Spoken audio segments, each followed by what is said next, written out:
大家好，欢迎来到我们的频道，我是你们的主持人小航。今天我们要讲述的是中国历史上一场重要的战役——南京保卫战。这场战役发生于1937年，是中国抗日战争中的一次关键时刻。让我们一起来了解它的起因、经过和结果。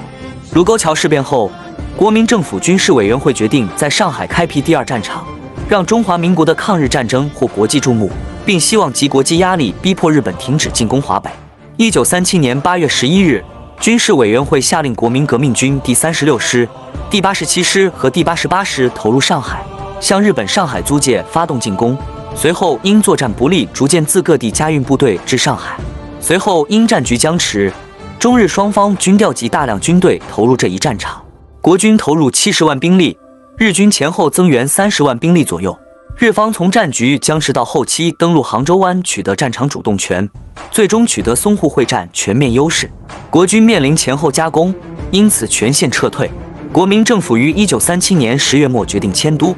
而军事委员会仍留南京。然至1937年11月，军事委员会便已移至武汉。1937年11月7日，日本参谋本部向中支那方面军下达临命600号统制线，规定中支那方面军的作战区域为苏州、嘉兴联捷支线以东，只扫荡上海附近之敌，不准进取南京。11月9日，蒋介石命令上海国军全面向南京及杭州撤退。11月12日，上海全部陷落。11月13日，日军舰15艘入长江。11月20日，国民政府正式宣告移都重庆。11月24日，蒋任命唐生智为南京卫戍司令部司令官时，当时南京城防工事亦稍有规模，据一般估计，均可守役相当时期。而各方且又相信苏嘉县工事可能发生作用，故各机关及私人撤退无一定计划，及至京沪战事急转直下，若干人已无法撤退。日本参谋本部下达大陆指第5号第2统制线，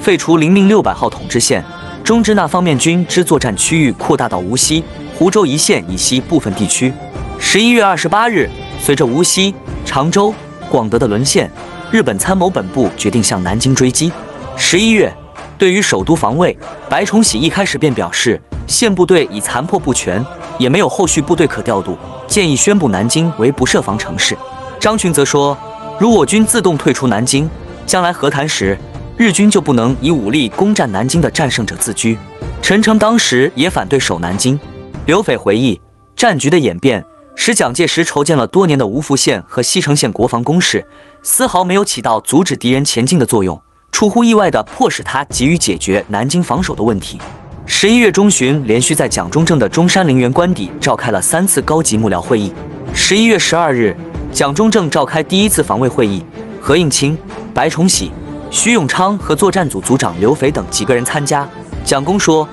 南京是国际观瞻所系，守是应该守一下的，至于如何守法，值得再加考虑。刘斐建议，日军拥有海陆空优势，国军将处在立体包围之下，加上上海会战损失太大，国军未经整训，无法恢复战力，建议用12至18的团象征性的适当抵抗后主动撤退。与会的何应钦、白崇禧、徐永昌均表示支持。蒋中正并没有马上做出决定，但在会议之后曾一度有不守南京的念头。11月17日，第2防卫会议有何应钦、白崇禧、徐永昌、刘斐以及唐生智时任军法执行总监部总监，王俊时任第1部次长，古正伦时任南京警卫司令参加。蒋公在这次会上既没有做肯定的决定，也没有改变以前的部署。唐支持蒋公守的意见，白、刘坚持应付守一下的原意，其他人没有明确表态。然唐虽然主张守，却认为应由古正伦、桂永清为城防正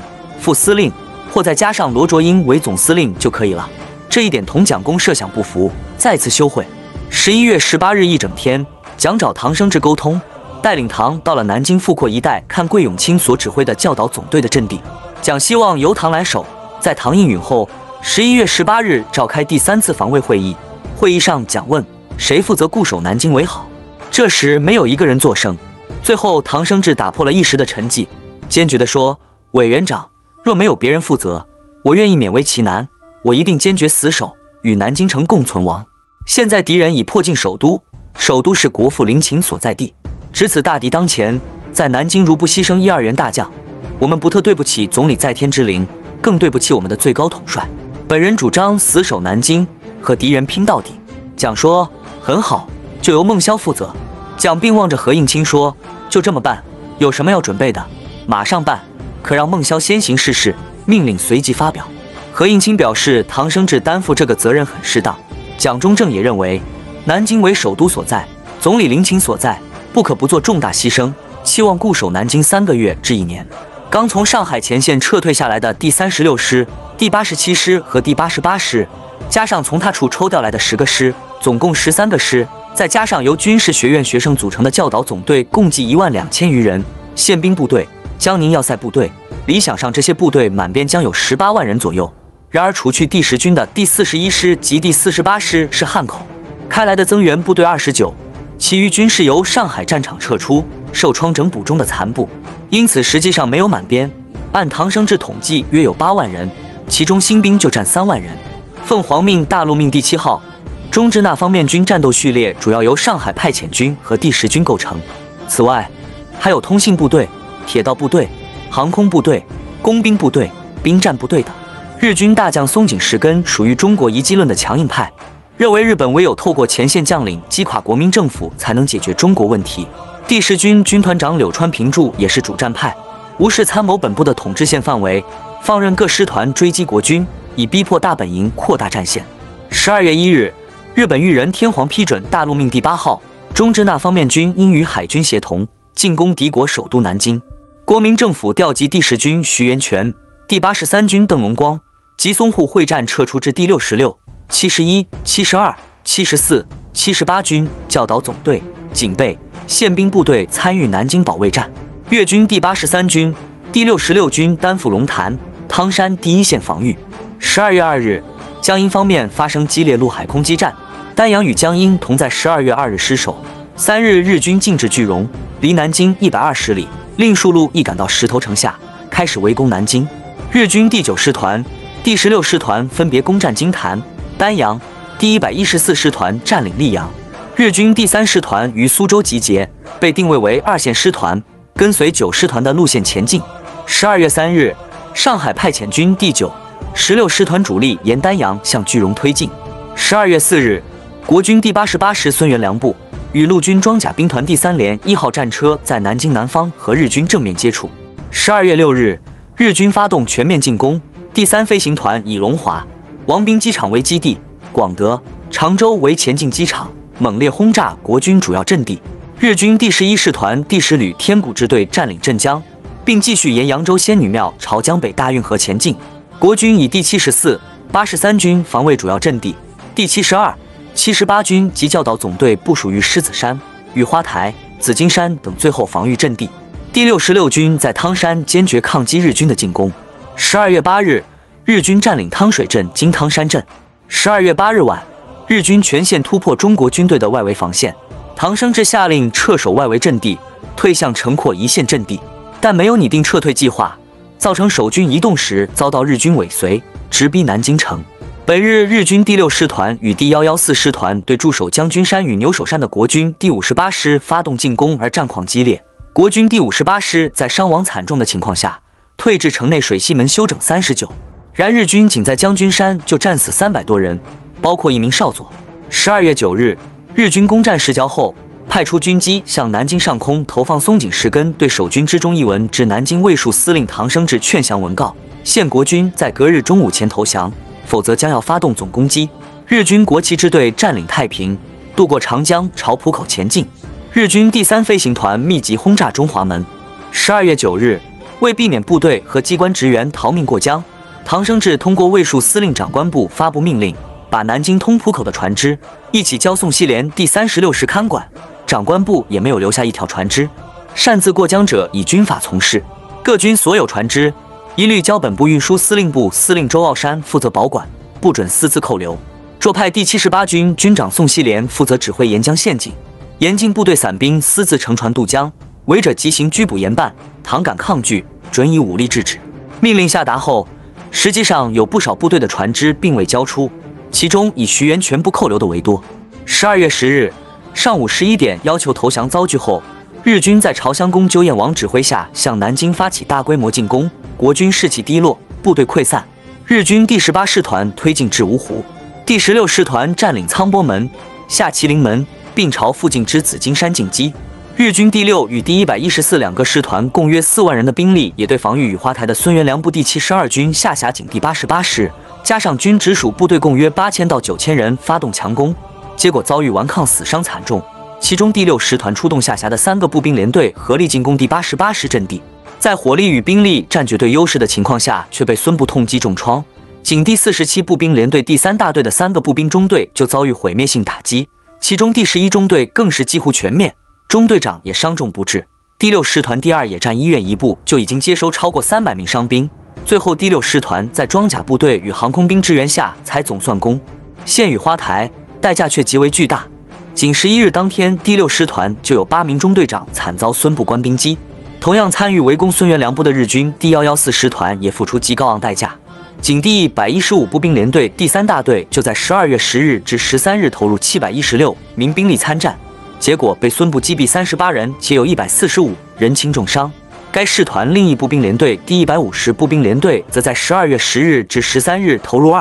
236名兵力参战，结果被孙部击毙55人，且被击伤148人。第114师团亦有2个大队长被孙元良部所击毙。估计9到12日，孙部至少击毙15名军衔在中尉以上的日军军官，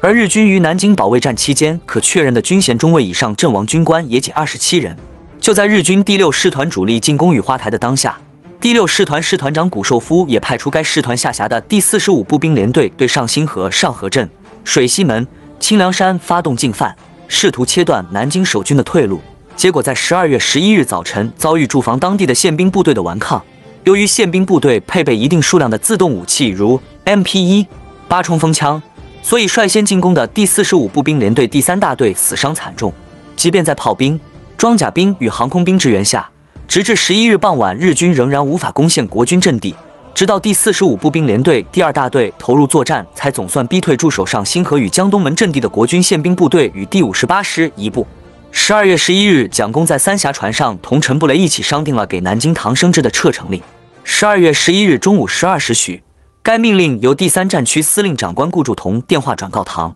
委员长，已下令要南京守军撤退，你赶快到浦口来，我现在要胡宗南在浦口等你，敌人已到六合，情况非常紧急，你今晚务必撤退过江。唐拒绝立即过江，于当晚组织制定撤退方案。12月12日凌晨2时，卫戍司令长官部副长官罗卓英、刘兴、参谋长周兰、参谋处长廖肯、副处长林维洲、参谋处第1科科长谭道平在唐公馆到齐。唐生智说：“现在城已被击破，无法守卫了。委员长已有命令，叫我们撤退，你们赶快去准备撤退命令吧。”即由参谋处长廖肯、参谋处第1科科长谭道平执笔起草撤退令。12月12日，南京东南方紫金山、雨花台沦陷，守军全数殉国。孙元良第88师之战斗详报揭露：12月12日晨，沿京吴铁路进攻之敌已逼近赛虹桥。雨花台方面因系敌主攻所在，虽经全部我官兵奋勇苦斗，奈外无粮弹，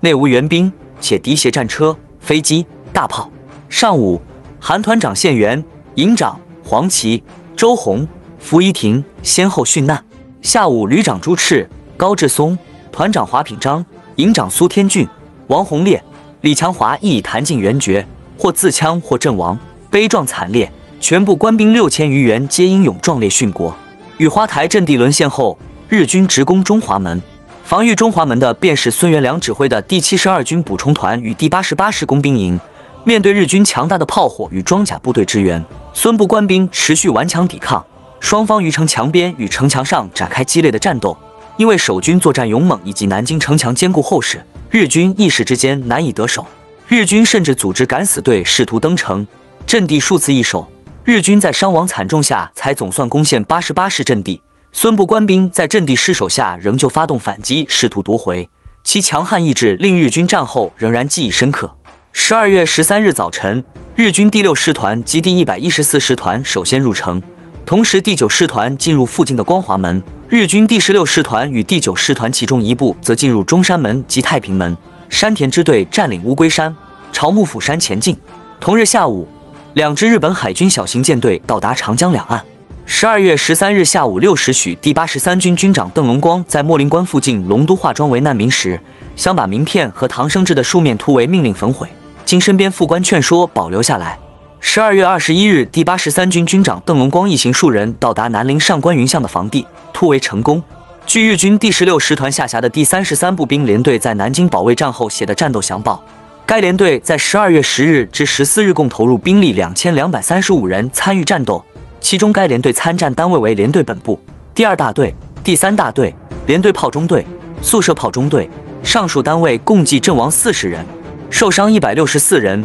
但该联队第1大队伤亡人数未在统计范围内，极有可能配属其他单位，而将其伤亡数据记录于被配属单位之战斗详报。随后6个星期，日军展开了南京大屠杀。1938年1月中旬，第66军、第83军各收容的由南京陆续突围出来的官兵1-2000人不等。第66军由林伟筹、莫福如、郭永彪率领，第83军由王德全率领，分别向湖南的攸县、安仁等处集中训练。1938年1月中旬，蒋介石在武昌珞珈山召开了一个军事会议，会上不少尝过南京逃难风险的将军们都说唐生智放弃南京，没有下达命令，弃城逃走，酿成惨重的牺牲，唐生智应负完全责任。邓龙光出示了唐生智撤离南京前给他的油印的撤退、突围命令，给唐生智解了围。1937年12月13日起，华中方面军司令松井石根下令纪律肃正战俘、屠杀战俘。日军第16师团占领紫金山后，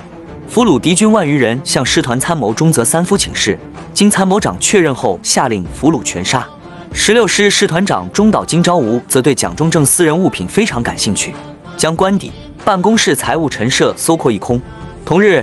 日军进入私立金陵女子文理学院，劫走图书、古物、玉器、铜器等。12月17日，日军举行南京入城式。12月18日，卫灵记。根据日方资料，日军仅第6师团就在南京保卫战至少战死306人，战伤882人。然此数据严重低估日军第6师团死伤。例如，根据该统计，第6师团在牛首山仅阵亡19人，受伤97人。但根据日方其他资料显示，第6师团在牛首山遭遇激烈顽抗而死伤惨重，仅工兵连队组成的40人敢死队就几乎全灭，生还者仅3人。另据该统计，日军在12月10日至11日于安德门一带战死163人，战伤288人。但该师团仅下辖至第47联队第3大队却有3个中队在10日晚间至11日凌晨在安德门附近的82高地遭遇毁灭性打击，其中第11中队几乎全灭，中队长手藤武中尉也伤重不治，足见该项统计低估日军伤亡之严重。